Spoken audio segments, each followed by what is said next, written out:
ఓం శ్రీ సాయినాథాయ నమః. శ్రీ సాయి సచ్చరిత్రము 6వ అధ్యాయం. సాయిబాబా యొక్క అనుమతి, వాగ్దానము, ఉరుసు ఉత్సవము, చందనోత్సవము, శ్రీరామ నవమి ఉత్సవముగా మారిన వైనం, మసీదుకు మరమ్మతులు. సాయిబాబా యొక్క అనుమతి, వాగ్దానము.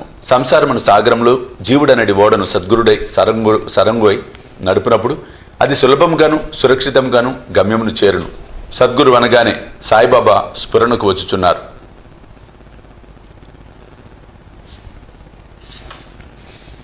నా కండ్ల ఎదుట సాయిబాబా నిలిచి ఉన్నట్లు, నా నుదుట ఊది పెట్టుచున్నట్లు, నా శిరస్సుపై చేయి వేసి ఆశీర్వదించుచున్నట్లు పొడమొగుచున్నది.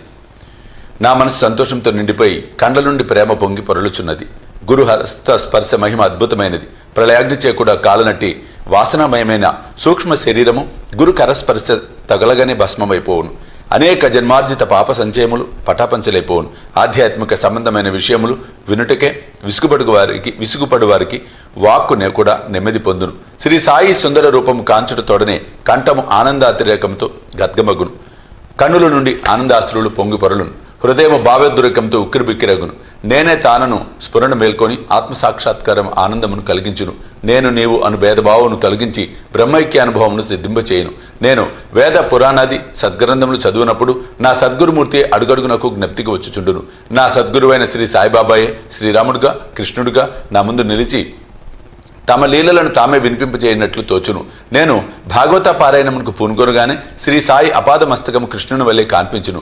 భాగవతమో ఉద్ధవగీతయో తామే పాడుచున్నట్లుగా అనిపించును. ఎవరితోనైనా సంభాషించినప్పుడు సాయిబాబా కథలే ఉదాహరణములుగా ఇచ్చటకు జ్ఞప్తికి వచ్చును.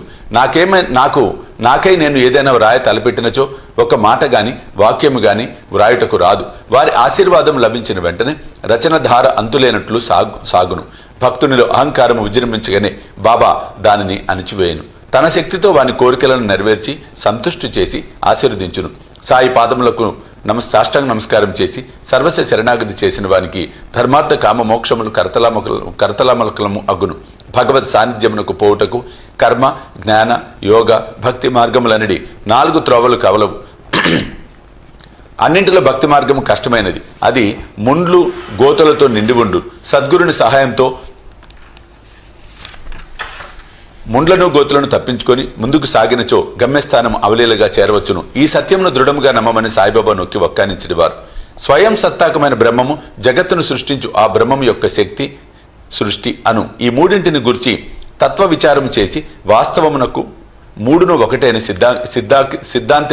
సిద్ధాంతీకరించి బాబా తన భక్తుల శ్రేయస్సుకై చేసిన అభయ ప్రధాన వాక్యములను ఈ క్రింద ఉద్ధరించుచున్నాను. నా భక్తుని ఇంట అన్న వస్త్రములకు ఎప్పుడూ లోటు ఉండదు. నా యందే మనసు నిలిపి భక్తి శ్రద్ధలతో మనఃపూర్వకంగా నన్నే ఆరాధించు వారి యోగక్షేమములను నేను చూచెదను. కావున వస్త్ర ఆహారముల కొరకు ప్రయాస పడవద్దు. నీకేమైనా కావలసిన భగవంతుణ్ణి వేడుకొనుము. ప్రపంచంలోని కీర్తి ప్రతిష్టలకే ప్రాకులాడుట మాని దైవం యొక్క దర్బారులో మన్ననలు పొందుటకు, భగవంతుని కరుణ కటాక్షమును సంపాదించుటకు యత్నించుము. ప్రపంచ గౌరవమును భ్రమను విడుము.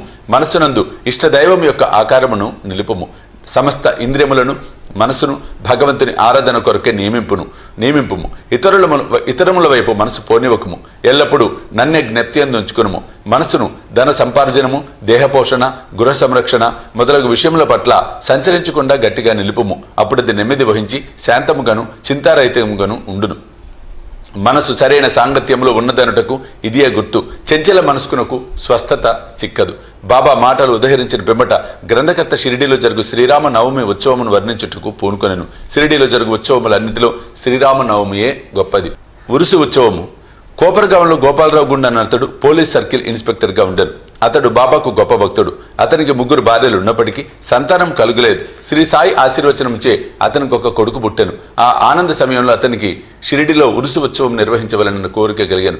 తన ఆలోచన తాత్యాకోతే పాటిల్, దాదాకోతే పాటిల్, మాధవరావు దేశపాండే తదితర సాయి భక్తుల ముందుంచెను. వారంతా దానిని ఆమోదించిరి. బాబా ఆశీర్వాదమును అనుమతిని పొందిరి. ఇది 1897లో జరిగాను. ఉరుసు ఉత్సవం జరుపుకోవడానికి జిల్లా కలెక్టర్ అనుమతికై దరఖాస్తు పెట్టిరి. గ్రామ కులకర్ణి దానిపై ఏదో వ్యతిరేకంగా చెప్పినందున అనుమతి రాలేదు. కానీ బాబా ఆశీర్వదించి ఉండటచే మరల ప్రయత్నించగా వెంటనే అనుమతి వచ్చెను. బాబా సలహాను అనుసరించి ఉరుసు ఉత్సవమును శ్రీరామ నవమి నాడు చేయుటకు నిశ్చయించిరి. ఈ ఉరుసు ఉత్సవమును శ్రీరామనవమి నాడు జరుపుకున్నటలో హిందూ మహమ్మదీల సమైక్యత భావము బాబా ఉద్దేశము కాబోలు. భవిష్యత్ సంఘటనలను బట్టి చూడగా బాబా సంకల్పము నెరవేరినట్లు స్పష్టమగును. ఉత్సవం జరుపుటకు అనుమతి అయితే వచ్చాను, కానీ ఇతర అవాంతరములు కొన్ని తలెత్తినవి. చిన్న గ్రామమైన షిరిడిలో నీటి ఎద్దడి అధికంగా ఉండెను. గ్రామం అంతటికి 2 నూతులు ఉండేవి. ఒకటి ఎండాకాలంలో ఎండిపోచుండెను, రెండవ దానిలో నీళ్లు ఉప్పువి. ఈ సమస్యను బాబాకు నివేదించగా బాబా ఆ ఉప్పు నీటి బావిలో పువ్వులు వేసెను. ఆశ్చర్యముగా ఆ ఉప్పు నీరు మంచినీరుగా మారిపోయాను. ఆ నీరు కూడా చాలకపోవడిచే తాత్యా పాటిల్ దూరం నుండి మోటార్ల ద్వారా నీరు తెప్పించెను. తాత్కాలికంగా అంగళ్ళు వెలిసినవి. కుస్తీ పోటీల కొరకే ఏర్పాట్లు చేయబడినవి. గోపాలరావు గుండును మిత్రుడు కలడు. వాని పేరు దాము అన్నా కసార్. అతనిది అహ్మద్ నగర్. అతనికి 2 భార్యలు ఉండినప్పటికీ సంతానము లేకుండెను. అతనికి కూడా బాబా ఆశీర్వాదంచే పుత్ర సంతానం కలిగెను. ఉత్సవం కొరకు ఒక జెండా తయారు చేయించవలనని గోపాలరావు అతన్ని పురవాయించెను. అటులనే నానాసాహెబ్ నిమోన్కరును ఒక నక్షి జెండా తెమ్మని కోరెను. ఈ 2 జెండాలను ఉత్సవంతో తీసుకుని పోయి మసీదు 2 మూలలా నిలబెట్టింది. ఈ పద్ధతిని ఇప్పటికీ అవలంబించుచున్నారు. బాబా తాము నివసించిన ఆ మసీదును ద్వారకామాయి అని పిలిచేవారు. చందనోత్సవము సుమారు 5 ఏళ్ల తర్వాత ఈ ఉత్సవంతో పాటు ఇంకొక ఉత్సవం కూడా ప్రారంభమైన. కోరాలా గ్రామమునకు చెందిన అమీర్ శక్కర్ దలాల్ అను మహమ్మదీయ భక్తుడు చందన ఉత్సవమును ప్రారంభించెను. ఈ ఉత్సవము గొప్ప మహమ్మదీయ ఫకీర్ల గౌరవార్థం చేయుదురు. వెడల్పు పల్లెములో చందన ముద్ద నుంచి తలపై పెట్టుకొని సాంబ్రాణి ధూపములతో బాజా భజంత్రీలతో ఉత్సవం సాగించెదరు.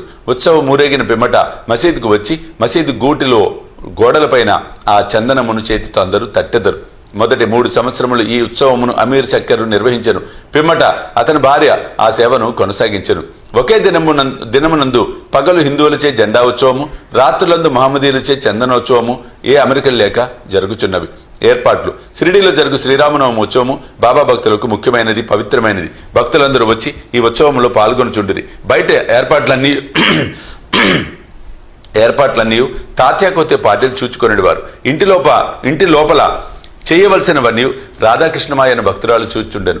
ఉత్సవ దినములలో ఆమె నివాసము భక్తులతో నిండిపోయేది. ఆమె వారికి కావలసిన ఏర్పాట్లు చూసుకున్నటే కాక ఉత్సవమునకు కావలసిన సరంజామంతయు సిద్ధపరచుచుండెను. అంతేకాదు, స్వయంగా ఆమె మసీదును శుభ్రపరిచి గోడలకు సున్నం వేచుండెను. మసీదు గోడలు బాబా వెలిగించు దుని మూలముగా మసిపట్టి ఉండేటివి. మండుచున్న దునితో సహా మసీదులోని వస్తువులన్నింటినీ తీసి బయటపెట్టి మసీదు గోడలను చక్కగా కడిగి వెళ్ళవేయుచుండెను. ఆమె ఇదంతా బాబా చావడిలో పరుండునప్పుడు చేసేది. ఈ పనిని శ్రీరామనవమికి 1 రోజు ముందే పూర్తి చేయుచుండెను. పేదలకు అన్నదానమనిన బాబాకు ప్రీతి. అందుచే ఈ ఉత్సవ సమయం నందు అన్నదానము విరివిగా చేయుచుండిరి. భోజన పదార్థములు, మిఠాయిలు రాధాకృష్ణమ ఇంటిలో విస్తారముగా వండబడేవి. అనేక మంది సంపన్నులైన సాయి భక్తులు స్వచ్ఛందముగా పూనుకొని ఈ సేవలో పాల్గొనుచుండేవారు. ఉరుసు శ్రీరామనవమి ఉత్సవముగా మారిన వైనము. ఈ ప్రకారము 1897 నుండి 1911 వరకు ఉరుసు ఉత్సవము శ్రీరామనవమి నాడు వైభవముగా జరుగుచుండెను. రాను రాను అది వృద్ధి అగుచు ప్రాముఖ్యం సంతరించుకొనెను. 1912లో ఈ ఉత్సవమునకు సంబంధించిన ఒక మార్పు జరిగెను. సాయినాథ సగుణోపాసన గ్రంథకర్త అయిన కృష్ణారావు జోగేశ్వర భీష్మ అనువాడు దాదాసాహెబ్ కాపర్దేతో కలిసి ఉత్సవమునకు వచ్చెను. వారు దీక్షిత్ వాడాలో బస చేసిరి. ఉత్సవము ముందు రోజు కృష్ణారావు దీక్షిత్ వాడ వసారలో పడుకొని ఉండెను. ఆ సమయంలో లక్ష్మణరావు ఉరఫ్ కాక మహాజని పూజా పరికరములు పల్లెముతో మసీదుకు పోవుచుండెను. అతనిని చూడగానే భీష్మకు ఒక కొత్త ఆలోచన తట్టెను. వెంటనే కాకా మహాజని దగ్గరికి పిలిచి అతనితో ఉరుసు ఉత్సవమును శ్రీరామనవమి నాడు చేయమనటలో భగవద్ ఏమో ఏదో ఉండవచ్చును. శ్రీరామనవమి హిందువులకు చాలా ముఖ్యమైన పర్వదినం కనుక ఈ దినమనందు రామ జన్మోత్సవము ఏల జరపకూడదు అని అడిగింది. కాకా మహాజని ఆలోచన బాగా నచ్చినది. తన సంకల్పము బాబా అనుమతి సంపాదించుటకు ఆయత్తమైంది. కానీ భగవత్ సంకీర్తన చేయుటకు అంత తక్కువ వ్యవధిలో హరిదాసును సంపాదించుట కష్టము. ఈ సమస్యను కూడా తుదకు భీష్మయ్యే పరిష్కరించెను. ఎట్లనా అతని వద్ద రామఖ్యానమును శ్రీరాముని చరిత్ర సిద్ధముగా ఉండుడిచే అతడే దానిని సంకీర్తన చేయుటకు కాకా మహాజని హార్మోనియం వాయించుటకు తీర్మానించిరి. చక్కెరతో కలిపిన సొంటి గుండ ప్రసాదము రాధాకృష్ణమాయి చేయుట ఏర్పాటు చేశాను. బాబా అనుమతి పొందుటకై వారు మసీదుకు పోయిరి. సర్వజ్ఞుడైన బాబా వాడలో ఏమి జరుగుతున్నది అని మహాజనిని ప్రశ్నించెను. బాబా అడిగిన ప్రశ్నలోని అంతరార్థమును మహాజని గ్రహించలేక జవాబు ఇవ్వలేక మౌనముగా ఉండెను. బాబా అదే ప్రశ్న భీష్ముని అడిగాను. అతడు శ్రీరామనవమి ఉత్సవము చేయవలయునన్న తమ ఆలోచనను బాబాకు వివరించి అందులకు బాబా అనుమతి ఇవ్వవలనని కోరెను. వెంటనే బాబా ఆశీర్వదించెను. అందరూ సంతసించి రామ జయంతి ఉత్సవమునకు సంసిద్ధులైరి. ఆ మరుసటి దినము మసీదును అలంకరించిరి. రాధాకృష్ణమాయి ఊయల తెచ్చెను. దానిని బాబా ఆసనము ముందు వేలాడగట్టిరి. శ్రీరామ జన్మోత్సవ వేడుక ప్రారంభమైన భీష్ముడు కీర్తన చెప్పుటకు లేచెను. మహాజని హార్మోనియం ముందు కూర్చొనను. అప్పుడే లెండి నుండి మసీదుకు వచ్చిన బాబా అదంతయు చూచి మహాజనిని పిలిపించాను. రామజన్మోత్సవం జరుపుటకు బాబా ఒప్పుకొనునో లేదో ఏమగునో అని జంకుతూ అతడు బాబా వద్దకు వెళ్ళాను. అది అంతయు ఏమని అక్కడ ఊయలు ఎందుకు కట్టిరని బాబా అతనిని అడిగాను. శ్రీరామనవమి మహోత్సవం ప్రారంభమైందని అందుకే ఊయల కట్టిరనియు అతడు చెప్పాను. బాబా మసీదులో ఉండు భగవంతుని నిర్గుణ స్వరూపమును సూచించు నింబారు నుండి 2 పూలమాలలు తీసి ఒకటి మహాజని మెడలో వేసి ఇంకొకటి భీష్మకు పంపాను. హరికథ ప్రారంభమైను. రామకథా సంకీర్తనము ముగియగానే బాజా భజంత్రి ధ్వనుల మధ్య శ్రీరామచంద్రమూర్తికి జై అను జయ జయ ధ్వానములు చేయుచు పరమోత్సాహంతో అందరూ ఒకరిపై ఒకరు గులాల్ చల్లుకొనిరి. అంతలో ఒక గర్జన వినబడెను. భక్తులు చల్లుకొనుచుండిన గులాల్ ఎటులనో పోయి బాబా కంటిలో పడెను. బాబా కోపముతో బిగ్గరగా తిట్టుట ప్రారంభించెను. ఇది చూచి చాలామంది భయంతో పారిపోయేది. కానీ బాబా యొక్క సన్నిహిత భక్తులు మాత్రము అవన్నీ తిట్టరూపకముగా బాబా తమకిచ్చిన ఆశీర్వాదములను గ్రహించి కదలక అక్కడే ఉండిరి. శ్రీరామ జయంతి నాడు రావణుడనే అహంకారాది అరిషడ్వర్గములను సంహరించుటకు శ్రీ సాయి రూపంలో ఉన్న రాముడు ఆగ్రహించుట సహజమే కదా అని భావించిరి. షిరిడిలో ఏదైనా కొత్తది ప్రారంభించినప్పుడెల్లా బాబా కోపించుట ఒక రివాజు. దీనిని తెలిసిన వారు గమ్మున ఊరుకుండిరి.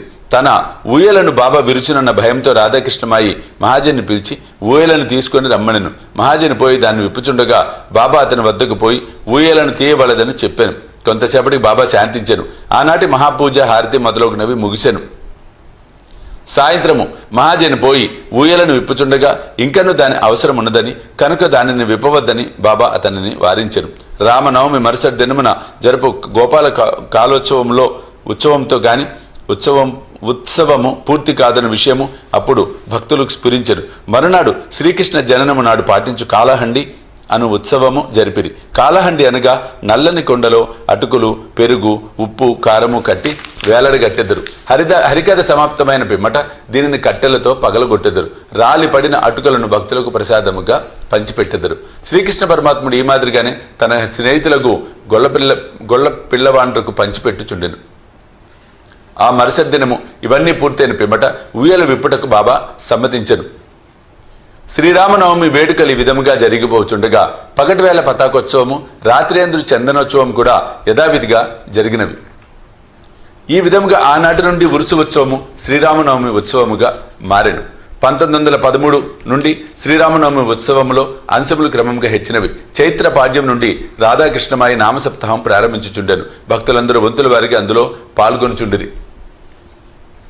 ఒక్కొక్కప్పుడు రాధాకృష్ణమాయి కూడా వేకోజామునే భజనలో చేర్చుండెను.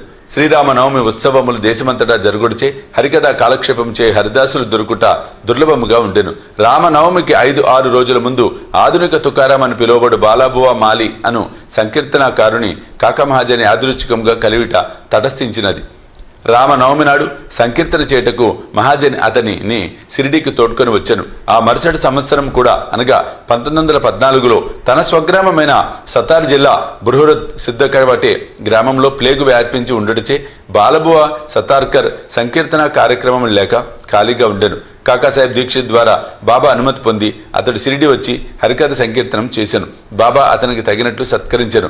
1914వ సంవత్సరంలో ప్రతి సంవత్సరము శ్రీరామనవమి నాడు షిరిడిలో సంకీర్తన చేయ బాధ్యతను శ్రీ దాస్కర్ మహారాజ్ దాస్కర్ మహారాజ్కు బాబా అప్పగించడం ద్వారా ఏటేటా ఒక్కొక్క కొత్త హరిదాసును పిలుచు సమస్య శాశ్వతముగా పరిష్కరించబడెను.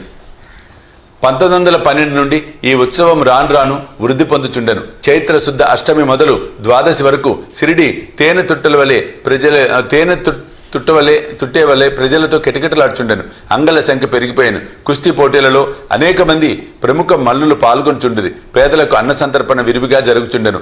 రాధాకృష్ణమాయి కృషిచే సిరిడి యొక్క సంస్థానముగా రూపొందెను. వివిధములైన హంగులు అలంకారములు పెరిగినవి. అలంకరింపబడిన గుర్రము, పల్లకి, రథము, పాత్రలు, వెండి సామాన్లు, బాల్టీలు, వంట పాత్రలు, పటములు, నిలువుటద్దములు మొదలగునవి బహుకరింపబడెను.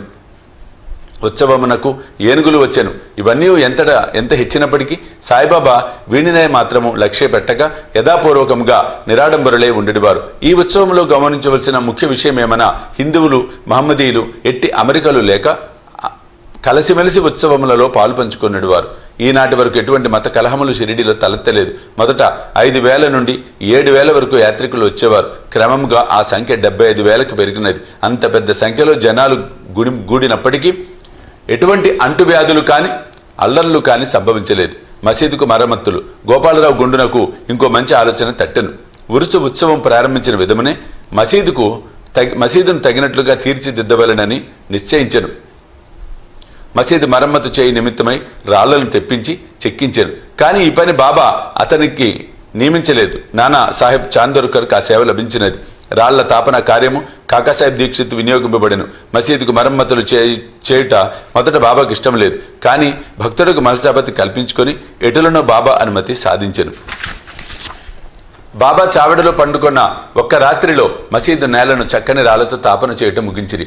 అప్పటి నుండి బాబా గోనెగుడ్డపై కూర్చుండటం మాని చిన్న పరుపు మీద కూర్చుండేవారు. గొప్ప వ్యయ ప్రయాసలతో 1911వ సంవత్సరంలో సభామండపాన్ని పూర్తి చేసిరి. మసీదు ముందు ఉన్న జాగా చాలా చిన్నది, సౌకర్యము లేకుండెను. కాకాసాహెబ్ దీక్షిత్ దానిని విశాలపరిచి పైకప్పు వేయదలిచెను.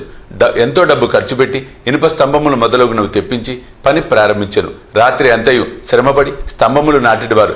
మరుసటి దినము ప్రాతకాలమైన బాబా చావడి నుండి వచ్చి అదంతయు చూచి కోపముతో వానిని పీకి పారవేచెడివాడు. ఒకసారి బాబా మిక్కిలి కోపోద్దితుడై నాటిన ఇనుప స్తంభములను ఒక చేతితో పెకిలించుచు రెండవ చేతితో తాత్యా పాటిల్ పీకను పట్టుకొనెను. తాత్యా తలపాగాను బలవంతంగా తీసి అగ్గిపుల్లతో నిప్పంటించి ఒక గోతిలో పారవేచెను. బాబా నేత్రములు నిప్పు కణికల వలె వెలుగుచుండెను.